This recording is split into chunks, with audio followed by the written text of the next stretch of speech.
وكفى بالله شهيدا أشهد أن لا إله إلا الله وحده لا شريك له وأشهد أن محمدا عبده ورسوله الذي لا نبي بعده أما بعد اللهم صل وسلم وبارك وأنعم على نبينا ورسولنا الكريم نبينا محمد وعلى آله وصحبه أجمعين. Alhamdulillah, segala puji dan syukur marilah senantiasa kita panjatkan kepada Allah Subhanahu wa taala yang mana atas limpahan qudrah dan inayah dari Allah Subhanahu wa taala. Alhamdulillah, pada kesempatan subuh hari ini kita masih diberikan kesehatan, kekuatan untuk terus menjalankan berbagai macam aktivitas ibadah kita semuanya. Di antaranya adalah melaksanakan ibadah sholat subuh secara berjamaah, dan insyaallah kita akan lanjutkan dengan pembahasan kita tentang sejarah salah seorang sahabat Rasulullah SAW yang bernama sahabat Abu Ubaidah bin Al-Jarrah, yang tentunya kita semuanya berharap mudah-mudahan apa yang kita laksanakan ini bisa mengundang datangnya rahmat dan maghfirah dari Allah Subhanahu wa taala. Amin ya rabbal alamin. Shalawat dan salam tak lupa kita haturkan untuk pimpinan kita, nabi kita, nabi yang kita rindukan syafaatnya di yaumul qiyamah kelak, yaitu baginda Nabi Muhammad sallallahu alaihi wasallam. Bapak Ibu sadayana kumaha darana? Kumaha kamari tos balak namai. Satu pertanyaan saja, apa betul kita sudah merdeka? Insya Allah. Insya Allah ya. Di sahabat Abu Ubaidah bin Al-Jarrah, beliau termasuk salah seorang sahabat yang dijanjikan masuk surga. Karena Nabi pernah menyebutkan 10 nama sahabat yang akan menjadi penghuni surga, padahal mereka posisinya masih hidup.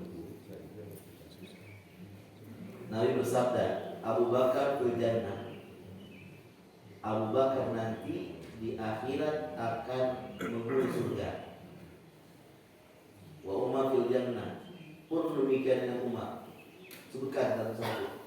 Abu Bakar, Umar, Utsman, Ali, Abdurrahman bin Auf, Zubair bin Awwam, Talhah bin Ubaidillah.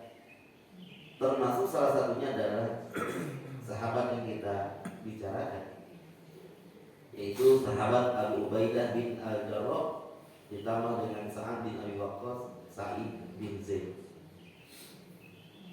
Ini berarti bahwa sahabat yang kita bahas ini bukan sahabat kaleng-kaleng begitu, bukan orang biasa-biasa.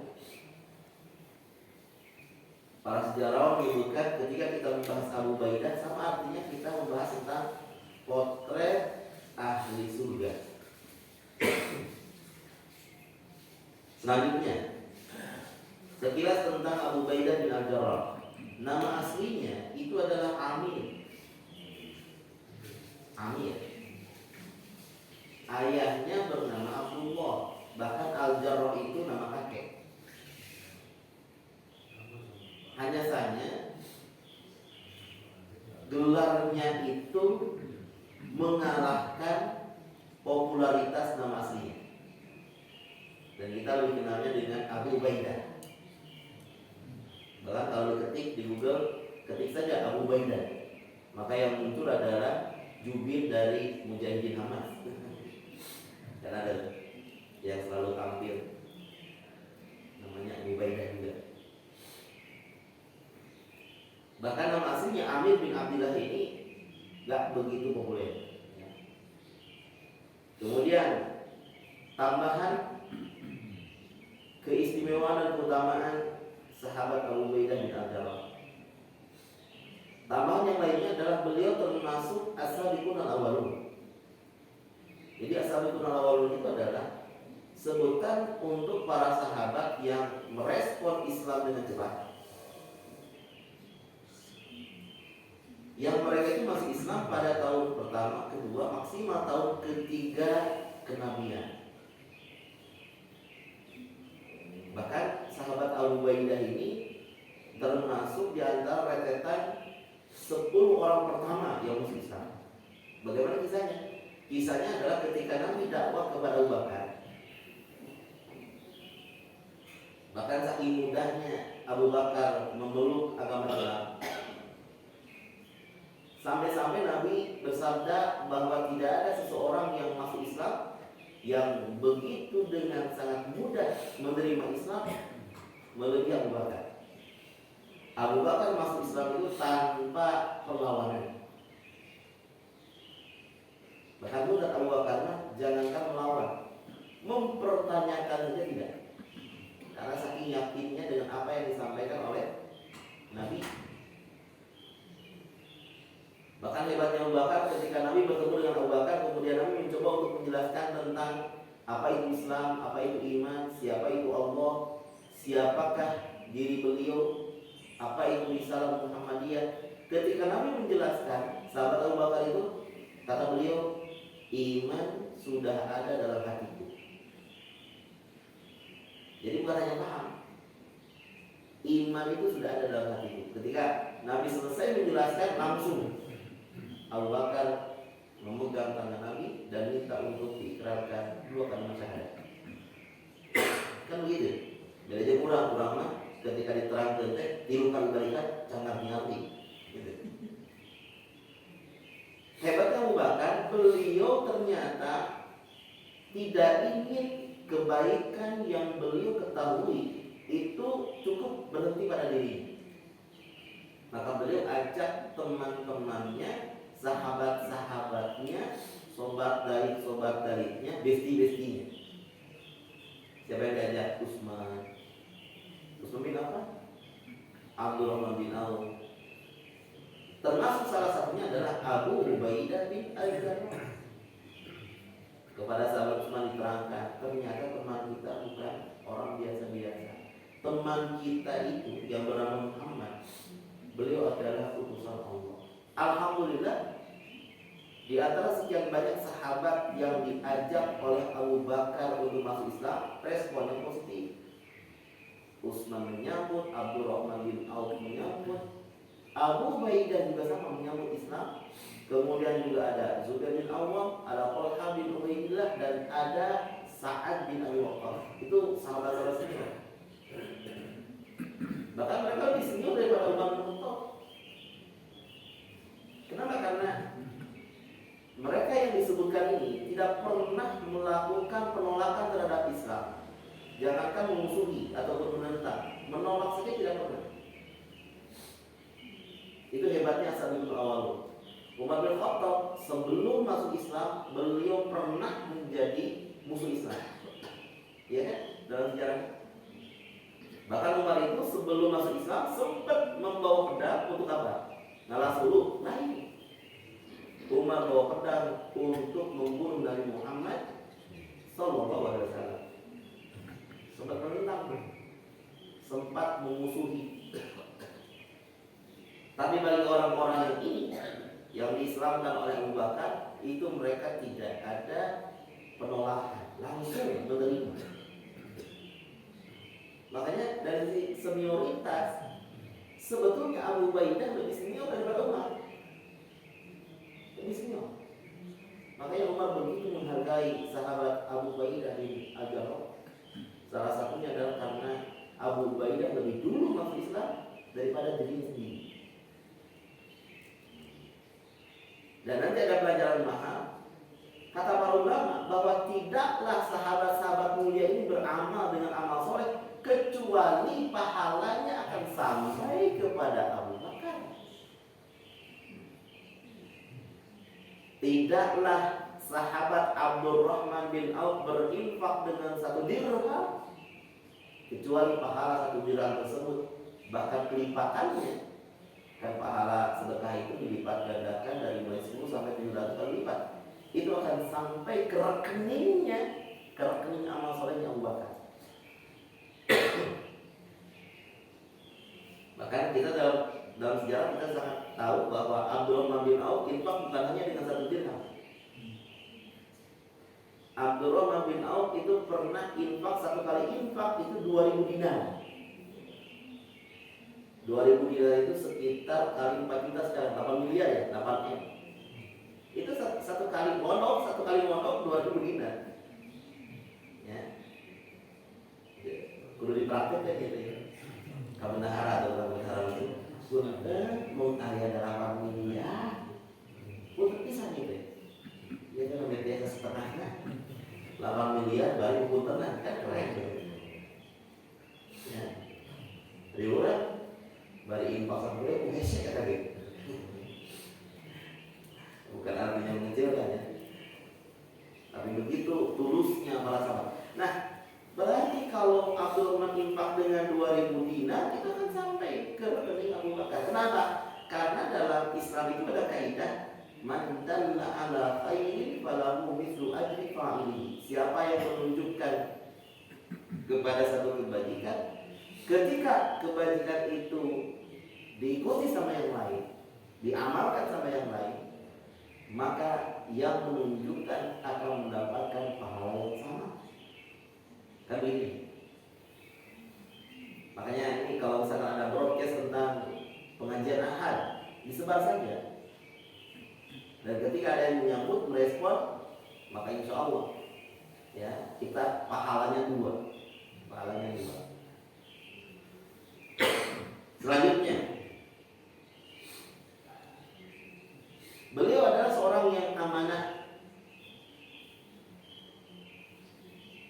Suatu hari Nabi itu sempat kedatangan para penduduk Najran. Ternyata para penduduk Najran yang ada di sekitar Madinah ini, mereka mengadukan tentang pejabat-pejabat mereka yang selalu korupsi. Punten Cina di umur kami pejabat-pejabatnya korupsi KB. Kumaha sih dari negeri sana? Ya kan nongkai, entah disebutkan gitu. Sebab bisa benang gitu di orang pasal-pasal ITE kan. Wakanda, kalau tidak Wakanda, kalau nongkai lah gitu. Kayaknya menyebutkan negara dengan spesifik. Nah, pejabat-pejabat kami yang ada di Najran ini, solusi ya Rasulullah. Mohon solusi ya Rasulullah. Kata Nabi, ya sudah, besok lusa, mulai besok, lusa hari dan seterusnya, saya akan mengganti mereka, mencopot jabatan mereka, dan saya akan kirim kepada kalian seorang yang amanah, yang paling amanah di antara kita. Sambil Nabi tidak menyebutkan siapa yang akan diutus. Dan tentu kalau disebutkan dengan seseorang yang paling amanah, dia tidak mungkin khianat kepada rakyat, tidak mungkin nilep uang rakyat, tidak mungkin korupsi, dan tidak akan melakukan pelanggaran-pelanggaran terhadap amanah itu sendiri. Maka ketika namanya itu tidak disebutkan, para sahabat menginginkan agar yang terpilih itu adalah diri mereka sendiri. Karena kalau Nabi besok akan saya utus kepada kalian seorang yang paling amanah, tapi tidak disebutkan siapa namanya. Pokoknya kalian tenang saja, kalian pulang kembali, tunggu besok. Ketika nama siapa yang paling amanah itu tidak disebutkan, maka setiap para sahabat berharap ada harapan kecil atau harapan banyak. Salah satu yang berharap itu adalah Umar bercerita tentang dirinya ketika Nabi mengatakan bahwa besok Nabi akan mengirim kepada penduduk Najran seorang yang amanah. Jujur, Umar hayat. Umar juga mau dikirim. Padahal kata Umar, demi Allah saya tidak gila jabatan. Apa betul Umar tidak gila jabatan? Betul sekali. Banyak faktanya. Ini sering saya sampaikan, peralihan ketika Nabi wafat menuju ke Khalifah Abu Bakar. Itu kan ada sedikit masalah kan. Ketika orang-orang Ansor mereka kumpul sendiri secara sepihak tanpa melibatkan muhajirin. Singkat kisah, Abu Bakar memegang tangannya Umar dan Abu Ubaidah bin Al-Jarrah. Ketika orang Ansor kembali sadar bahwa memang kepemimpinan harus dipimpin oleh orang-orang Quraisy, maka yang dipegang oleh Abu Bakar bukan mengangkat tangan, pilih aku, begitu. Justru beliau mengangkat tangannya Umar dan tangannya Abu Ubaidah bin Al-Jarrah, karena Abu Bakar ditemani dengan dua sahabat ini. Dan ini menandakan Abu Ubaidah termasuk salah satu calon pemimpin pilihan Abu Bakar.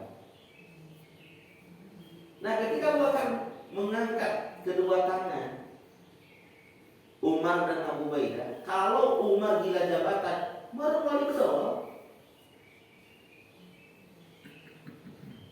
Umar kan diangkat tangannya, kata Abu Bakar, pilihlah salah seorang di antara mereka berdua, karena aku ridho untuk dipimpin oleh salah seorang di antara mereka berdua.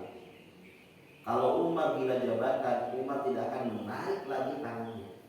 Ari akan nanaonnya mengangkat lengan kaulah segala akan yang lebih pangkat. Itu kan Umar.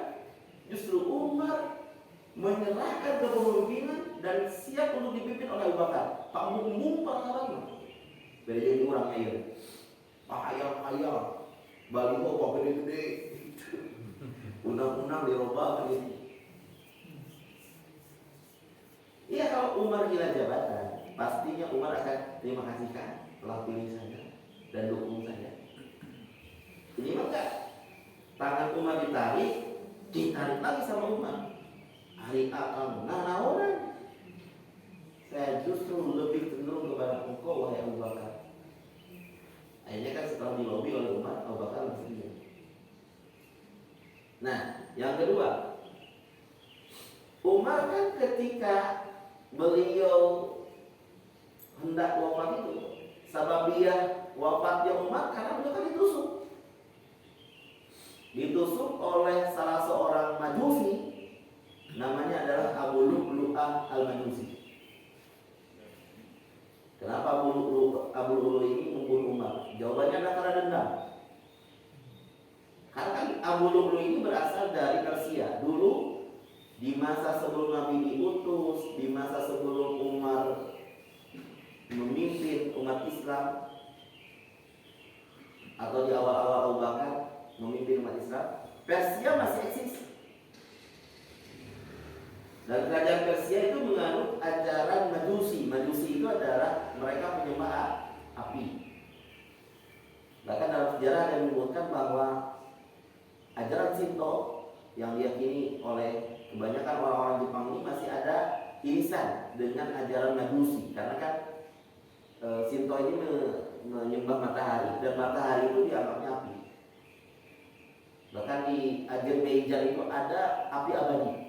Api abadi ini terus menyala, ya, dan itu yang dianggap oleh mereka itu sebagai Tuhan. Padahal itu gas. Gas itu deh, memang gas abadi disebutkan deh. Gas terus keluar di gunung, kemudian disulut api ya terus bakal turun. Salila ya gas nama ya bakal turun gunungnya. Bukan artinya Tuhan api itu eksis, bukan.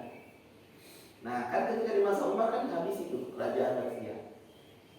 Nah si Abu Lu'lu'ah inilah yang dia balas dendam, ingin membalaskan dendamnya itu kepada siapa? Kepada Umar bin Khattab, kan begitu. Yang pada akhirnya dia membuat belati khusus yang nantinya akan digunakan untuk membunuh Umar, karena Abu Lu'lu'ah kan seorang pandai besi. Dia bikin golok, pedang dan seterusnya. Kemudian belati itu diracun, dibunuh diracun. Dan pas ketika sholat subuh, dia persis berdirinya itu di belakang Umar. Makanya ini kepada imam hati-hati saja. Sehingga waktu iya lah. Jentengan tiang ikut tidak ya, pas kembali begini. Pagi-pagi gitu. Akhirnya nyerobot seetik lah, hai cawe dia. Dan akhirnya Abu Lu'lu'ah ini berhasil melancarkan aksinya, meskipun pada akhirnya dia akan bunuh diri. Nah, Umar sempat sakit 3 hari sebelum wafat. Kemudian Umar yang dipikirkan itu adalah tentang siapa yang nantinya mengganti dirinya menjadi khalifah yang ketiga. Dipilihlah 6 orang. 1, 2, 3, 4, 5,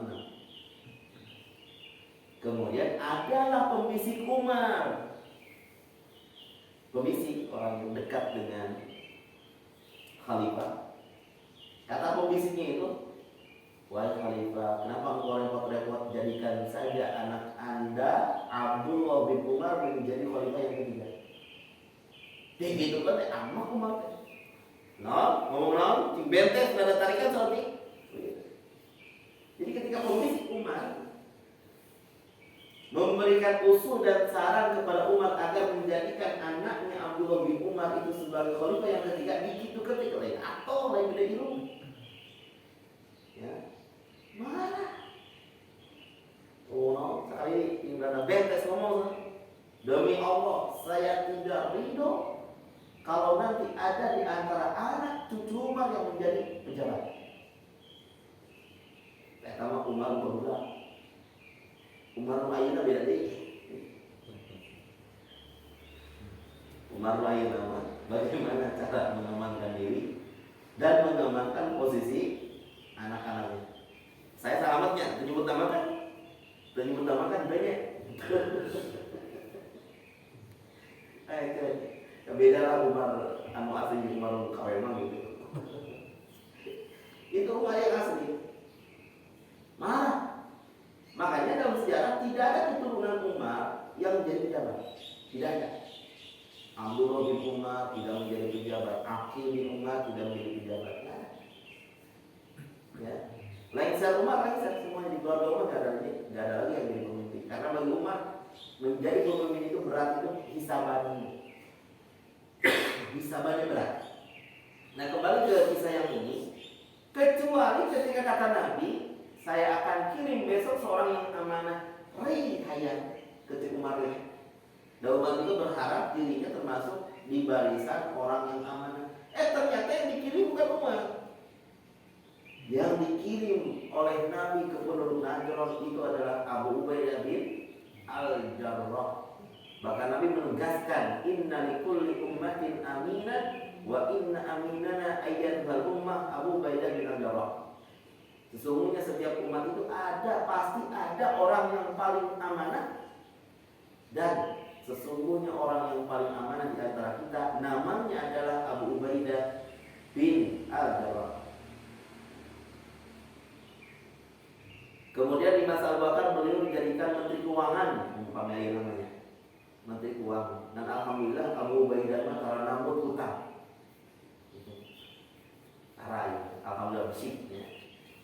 Masa kepemimpinan Abu Bakar kas saldo aman. Nah, ini nama defisit namanya. Defisit 600 triliun. Ketika nanti pergantian presiden yang baru. Kemudian belum cicilan jatuh tempo 2025 yang terang seberapa 800 triliun. Manggawe yang bertanya dia. Karunya presiden apa dia dilantik? Sudah kosong. Itu kan rahasia umum kan? Saya bukan fitnah dan saya tidak menyebutkan nama kan? Aman kan? Aman. Ya teman di negeri Wakanda. Jawabannya bukan. Saldo aman. Di masa Abu Bakar. Di masa Umar menjadikannya sebagai gubernur Syam. Jadi gubernur Syam itu yang membawahi 4 negara ya hari ini. Palestina, Jordania, kemudian Lebanon, dan satu lagi Suriah. Itu gubernurnya satu. Namanya adalah Abu Ubaidah bin Al-Jarrah. Bahkan ketika ini Umar itu unik ya. Umar sempat mengganti panglima perang. Jadi panglima perangnya itu, angkatan militer senjatanya itu diganti yang asalnya Khalid bin Walid, diganti sama Abu Ubaidah bin Al-Jarrah. Padahal sebetulnya apa alasan Umar mengganti posisi Khalid? Bahkan Khalid dilengsarkan menjadi prajurit biasa, bayangkan. Walaupun diurangnya seorang panglima diturunkan gitu, ada kudeta langsung kan ya. Ya, seorang jenderal, panglima, saya tidak boleh menyebutkan nama itu ya. Seorang panglima diturunkan, copot dengan jabatannya pasti banget deh. Jadi bumerang kan, kudeta biasanya. Tapi hebatnya Khalid, alasan Umar dulu. Alasan Umar kenapa mencopot jabatan Khalid? Karena umat Islam mulai bersandar kepada nama besar Khalid. Karena betul, setiap peperangan yang dipimpin oleh Khalid, baik ketika beliau masih kafir ataupun setelah masuk Islam, menang wae. Di Uhud menang kan Khalid. Mu'tah menang Khalid. Setiap perang yang dipimpin oleh Khalid pasti menang. Sehingga ada sedikit keyakinan umat Islam yang bergeser, yang harusnya bergantung hanya kepada Allah, sekarang mulai sedikit bergantung kepada Khalid. Jangan kamu dipimpin Khalid, kamu menang pasti lagi. Ada bahasa itu. Padahal aturan dalam perang itu ya harus bulat. Menggantungkan minta pertolongan itu hanya kepada Allah, kamu itu tidak boleh kepada makhluk. Nah, umat tidak mau. Akidah umat Islam ini lengkeng. Jangan sampai bergantung kepada kehebatan Khalid. Dicopotlah, diganti oleh panglima juga ya. Seorang yang hebat juga namanya adalah Abu Ubaidah bin Al-Jarrah. Kemudian jangan ragukan masalah loyalitasnya. Ya, awalnya saya ingin berkisah tentang perang Badar di sini karena jadwalnya itu perang Badar. Tapi kalau tidak salah sempat disampaikan. Kita akan cuplik ya bagaimana kisah Abu Ubaidah mengikuti perang Badar. Kan begini, Abu Ubaidah ini memiliki seorang bapak yang bernama Abdullah. Itu ternyata susah diislamkan. Bahkan dari awal ketika Abu Ubaidah masih ada di Mekah, bapaknya itu sering diajak masuk Islam, Pak. Bapak kan orang cerdas. Tos waktu bapak berislam moal, aing mah deh gitu. Daripada kuring masuk Islam moal. Jadi si bapaknya itu yang bernama Abdullah bin Jarrah ini itu menentang Islam. Sudah dengan berbagai macam cara Abu Ubaidah mengajak ayahnya masuk Islam, hasilnya minyak. Bahkan ketika ada seruan jihad di perang Badar, Abu Ubaidah mati-mati kepada bapaknya, Pak, saya menjendol gue di Mekah, katanya. Ulah pipilun teuing datang ke Madinah geus kolot gitu.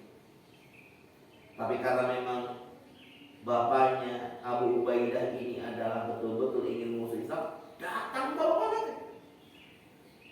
Jadi si bapaknya Abu Ubaidah bin Al-Jarrah datang ke Badar. Dengan posisi mundur di perang Badar itu ada anak berhadapan dengan bapaknya. Salah satu contohnya adalah Abu Ubaidah berhadapan dengan bapaknya. Karena Abu Ubaidah di barisan umat Islam, sedangkan bapaknya Abdullah bin Al-Jarrah di barisan kaum kafir Quraisy. Turunnya mendengung bapak ini di bicara datang. Termasuk ada Abdullah bin Suhail, Abdullah di pihak kaum muslimin, Suhail bapaknya di pihak musuh. Bahkan ada paman berhadapan dengan keponakannya, keponakan berhadapan dengan pamannya, itu di perang Badar. Karena rata-rata mereka kafir Quraisy yang datang itu adalah masih kerabat para sahabat yang ikut bersama Nabi, kan gitu. Yang benar-benar terima. Ketika perang berkecamuk, pada akhirnya Abu Ubaidah ditakdirkan untuk duel dengan bapaknya sendiri. Pak, wah, tidak. Tos saya Pak, tos apa? Dan akhirnya duel itu tidak bisa dihindari. Abu Ubaidah menghadapi bapaknya. Nih kalau ditakdirkan ya bapak-bapak berhadapan dengan musuh Allah. Ternyata musuh Allah itu bapak sendiri. Kira-kira luas tuh ya namanya. Menurut mamanya, itu buat rumahnya yang tadi cakep gitu. Tapi tidak ada Abu Ubaidah. Abu Ubaidah betul-betul loyal kepada Islam. Siapapun musuh Allah, bahkan termasuk bapaknya sendiri, kalau itu menjadi penghalang tersebarnya Islam, pasti kewajiban beliau adalah menyingkirkannya. Adapun ketika ada pas momentumnya, Abu Ubaidah dengan tangannya sendiri melibas leher bapaknya sendiri, bapak Nasrani. Ini yang saya tanya, yang sebutkan, jangan tanya tentang loyalitas, kecintaan, kesetiaan Abu Ubaidah terhadap Islam. Bapak Nasrani kamu halangan Islam, dihancam Abu Ubaidah. Berulang kan begitu ya.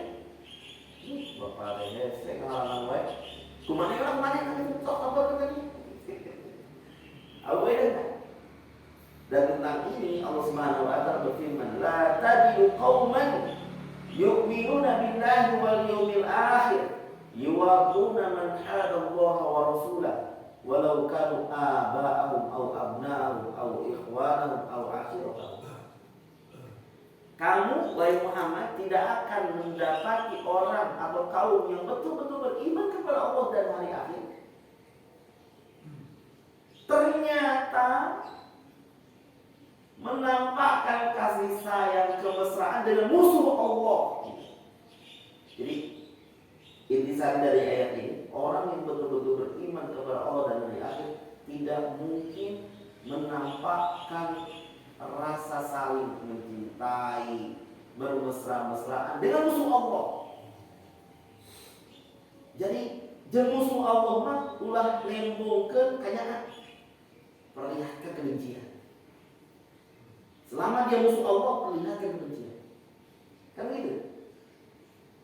Meskipun ternyata musuh Allah itu adalah bapakmu sendiri, anakmu sendiri, saudaramu sendiri, keluargamu sendiri. Akan dia beda. Dia musuh Allah teh. Sini sowan, datang, hadir itu, bagaimana? Bertemu dengan presidennya. Ayah kemarin 5 hari kan? 5 tokoh cendekiawan gini. Datang bertemu dengan presiden Israel. Beritanya kan? Ada mana yang sadar itu? Yang dihadapi itu adalah membantai itu. Presidennya kan membantai saudara kita. Makanya di dunia Islam itu geger yuk, umat orang Indonesia umat gitu, aku nggak dukung.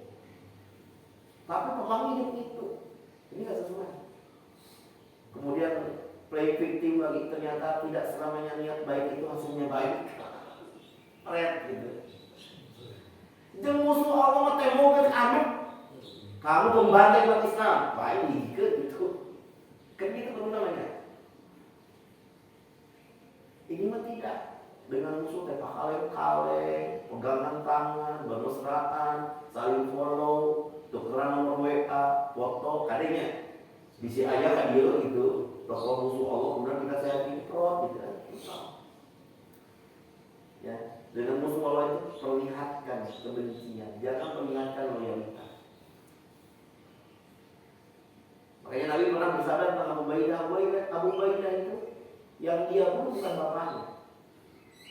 Yang dia bunuh adalah kemusyrikan yang ada dalam dada bapaknya. Kemudian selanjutnya, jangan teragukan tentang bagaimana belanya Abu Ubaidah terhadap Nabi. Ketika Nabi mengalami banyak luka-luka di perang Uhud. Singkat kisah di perang Uhud itu kan Nabi terdesak untuk mundur, kemudian dijaga oleh para sahabat. Bahkan sebagian para sahabat itu banyak yang melindungi Nabi dengan cara menjadikan badan mereka sebagai tamu. Wabil khusus orang-orang Ansor ya. Orang-orang Ansor itu kan ketika anak panah itu diarahkan kepada Nabi, anak panah melesat semuanya ke arah Nabi. Maka mereka menjadikan badan mereka sebagai tamu. Sehingga si anak panah itu sebelum menusuk tubuh Nabi, nuncur pula karena dada arah dia. Dan kalau dibuka datanya berapa sahabat Ansor, pemuda Ansor yang gugur ketika melindungi Nabi? 11 kurang lebih. Jadi Ansor dulu mah yang dibela adalah Nabi, yang dijaga adalah Nabi. Mau ditulis ya? Ansor rumah belala gitu. Bahaya ditulis gitu. Ini supaya kembali ke track begitu. Kembalilah ke track. Yang dibela itu adalah Islam, umat Islam, ya, kiai, ulama gitu. Seperti Ansor, orang-orang Madinah dulu itu yang membela adalah Nabi. Nah ternyata kan Nabi pakai baju besi tuh, baju besi, pakai helm yang terbuat dari besi, pakai baju besi. Di baju besi itu ada rantai, kemudian ada besi. Besinya itu salah satu besinya karena Nabi terperosok, kemudian Nabi juga tidak fokus, bahkan pelipis Nabi luka-luka dan semacamnya, gigi Nabi rontok. Ada satu besi yang muncul di pipinya Nabi, menusuk, ya. Yang padanya ketika rantainya dilepas, si besinya itu yang tertancap itu tertinggal. Lalu orang besi. Kemudian setelah selesai perang Nabi diriu. Ini Nabi kasihan. Ada besi yang menancap di pipi. Kepala sahabat itu diusahakan untuk dicopot. Susah kan, terlalu dalam. Dan memang waktu itu para sahabat kan tidak bawa alat-alat seperti kegepnya, tangkai ya. Akhirnya kata Abu Ubaidah bin Al-Jarrah, boleh saya bantu? Ya. Akhirnya para sahabat bingung. Kemudian Abu Ubaidah bin Al-Jarrah minta izin kepada Nabi untuk mencopot dengan giginya, ya Rasulullah. Itu kan ya, bagus dari gigi. Akhirnya Abu Ubaidah bin Al-Jarrah itu menggigit ujung dari besi tersebut karena terlalu pendek, ketika ditarik dan terlalu kuat ya menancapnya, yang lepas bukan besinya, giginya Abu Ubaidah yang mencopot. Makanya giginya Abu Ubaidah yang dua yang atas itu dia copot sama yang bawah. Makanya kamu senyum teh ompong Abu Bakar lu langsung cerita ya. Bahagia Abu Ubaidah mah. Gaduh bawas teh ternyata. Ya, copotnya itu gara-gara untuk membela nabinya. Itu komentar Abu Bakar. Ayo ulama, wow kalau teh ngegelan jagung. Lantarannya ngegelan itu lah suai, ya. Terus keropos gitu orang kalah keropos. Kalau Abu Ubaidah itu giginya masih kuat, cuma copotnya itu gara-gara diusahakan untuk mencopot besi tadi, besi yang menempel di pipinya tadi. Dengan segenap usaha akhirnya berhasil. Kemudian selanjutnya tentang orientasinya terhadap akhirat dan zuhudnya beliau. Kan yang namanya Umar bin Khattab itu kan sempat menginjakkan kaki di tanah Palestina. Jadi dalam sejarah itu Umar pernah menginjakkan kaki di Palestina, di Baitul Maqdis. Bagaimana kisahnya? Kisahnya adalah ketika pasukan Amr bin As melawan Romawi yang ada di Baitul Maqdis, ternyata kewalahan. Tidak sanggup. Akhirnya Amr bin As minta bantuan kepada Abu Ubaidah untuk menggabungkan dua pasukan, gabungkan. Dan pimpinan umumnya namanya adalah Abu Ubaidah. Karena asalnya masing-masing punya pasukan. Amr bin As punya pasukan, Abu Ubaidah punya pasukan. Dihijikan dua pasukan teh. Pimpinan umumnya bukan Amr, tapi Abu Ubaidah. Abu Ubaidah kau yang pimpin. Ternyata setelah dua pasukan digabungkan, Romawi yang amun-amunan. Kata Romawi bilang, kami mengaku kalah dan kami siap menyerahkan Baitul Maqdis, kunci Baitul Maqdis, tapi yang menerimanya harus orang yang paling tertinggi di antara kalian kedudukannya. Maka yang tertinggi itu adalah Khalifah Umar bin Khattab. Diundanglah Umar datang ke Palestina langsung, diambil dari pegang. Bahkan Umar lah yang menyatakan bahwa tanah Palestina itu wakaf bagi seluruh umat Islam. Jadi Palestina bukan hanya untuk bangsa Palestina, tapi termasuk untuk kita semuanya. Kata Umar bin Khattab, siapapun umat Islam yang ingin tinggal di sini, ya silakan saja tinggallah di sini. Ini juga akan menjadi pemahaman utuh kita bahwa Palestina itu mesti diperjuangkan oleh kita juga. Kemudian setelah agenda itu, Umar punya niatan ingin mengunjungi rumahnya Abu Ubaidah. Wahai Abu Ubaidah, jika berkenan boleh tidak saya mengunjungi rumahmu? Jangan, wahai Abu Ubaidah, jangan. Waktu maafnya kedatangan presidennya gitu. Yaudah. Kenapa? Aduh, saya malu, wahai Abu Ubaidah. Saya tidak bisa menjamu Anda dengan baik, kemudian rumah saya sempit dan seterusnya. Karena memang Abu Ubaidah tidak memiliki rumah yang layak, bahkan rumahnya itu sangat sederhana, lebih pantas disebut dengan gubuk dalam sejarah ini. Akhirnya orangnya lihat Abu Ubaidah itu berapa lama beliau menjabat. Beliau pernah ikut di perang Khaybar. Kan perang Khaybar itu gonimanya banyak tuh. Banyak yang mendadak kaya setelah perang Khaybar itu merasa banyak. Yang kedua, beliau pernah di masa Abu Bakar menjadi menteri keuangan. Ayah menteri keuangan di orang gimana? Gubuk gitu. Di orang atau normal menteri kades oke karena 2 tahun semelian tanah. Karena 2 tahun kemarin. Terus susah tinggal di gedung, ya di mana di reno, kami dia ke kawin deui kan gitu. Kades di orang, lain dulu ya bukan ayah gitu. Lain oknum dan lain anyar kita tenang oleh kami kan gitu ya. Belum kata itu maksud saya. Semelian tanah, gedung, kami dia ke kawin deui orang ini ya. Saya diulangi. Dan apakah itu bisa dilakukan oleh Abu Ubaidah? Bisa. Beliau menjabat 2 tahun menjadi Menteri Keuangan. Pernah menjabat Gubernur Syam. Ya, berapa tahun? Sampai masa kepemimpinan Umar bin Khattab kan gitu. Berayat berlima orang sesuai.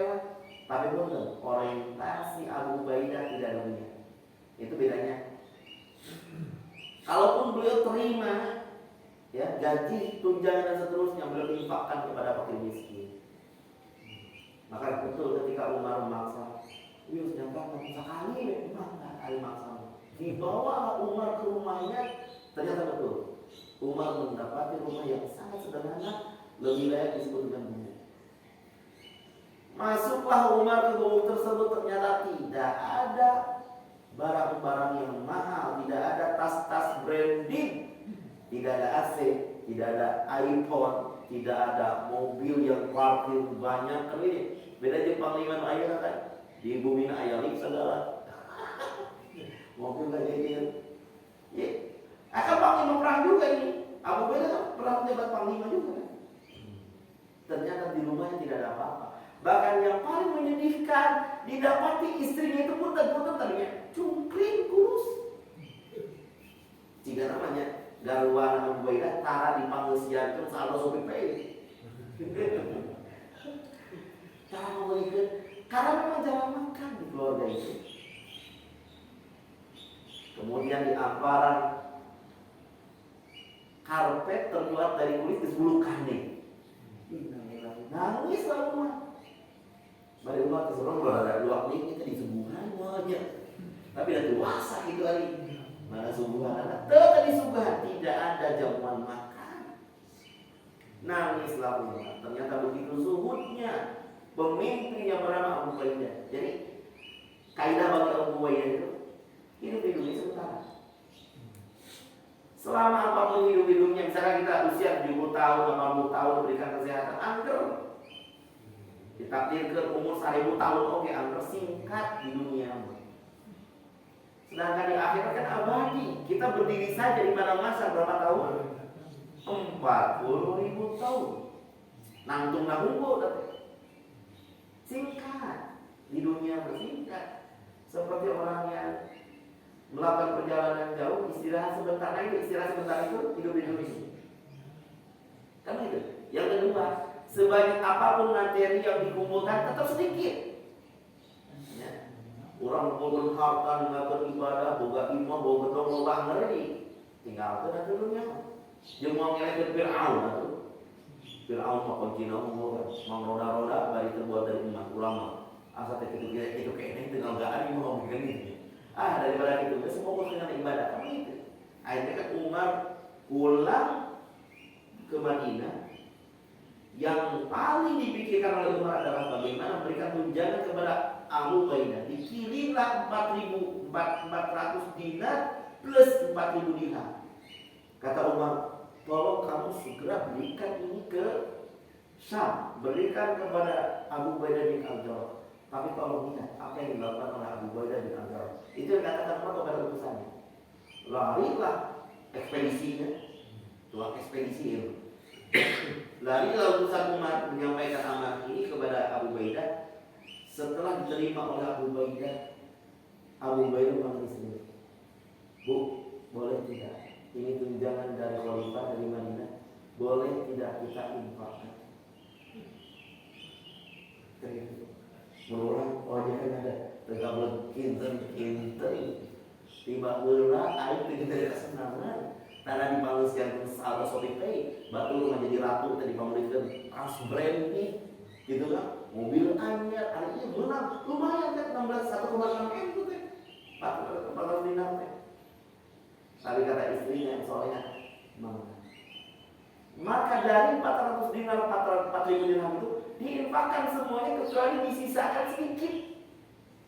Infakkan semuanya hari itu juga kecuali disisakan sedikit. Kamu kurangnya infak berarti sudah global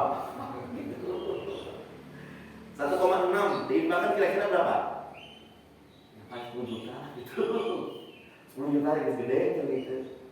Sisanya 1.590 ke melihat tanah gitu, renovasi, ganti mobil atau nama pemain dulu ya.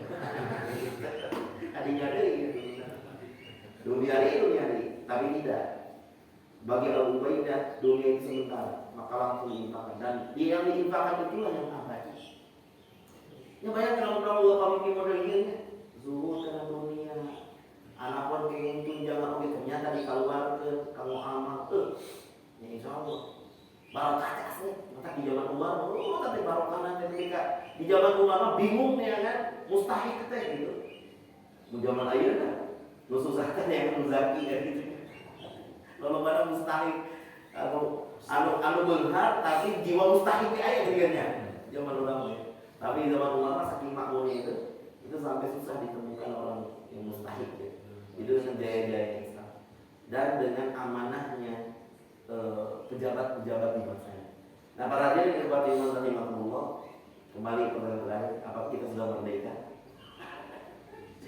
Hati-hati namanya. Meskipun terlepas dari jajahan Belanda sudah, tapi undang-undang masih warisan Belanda ini belum disempurnakan. Kemudian kemarin pas Kibra tahu itu diulang-ulang dan pakai jilbab gitu. Ini masih ada orang-orang yang benci terhadap Islam. Wabil khusus ingin menyingkirkan bahwa umat Islam punya kontribusi besar dalam kemerdekaan. Jika sekarang yang umat Islam dari ulama gitu ngurus Indonesia, padahal perlu diketahui yang paling cinta dan yang paling loyal menjaga NKRI itu adalah umat Islam. Itu saja yang mungkin bisa saya sampaikan.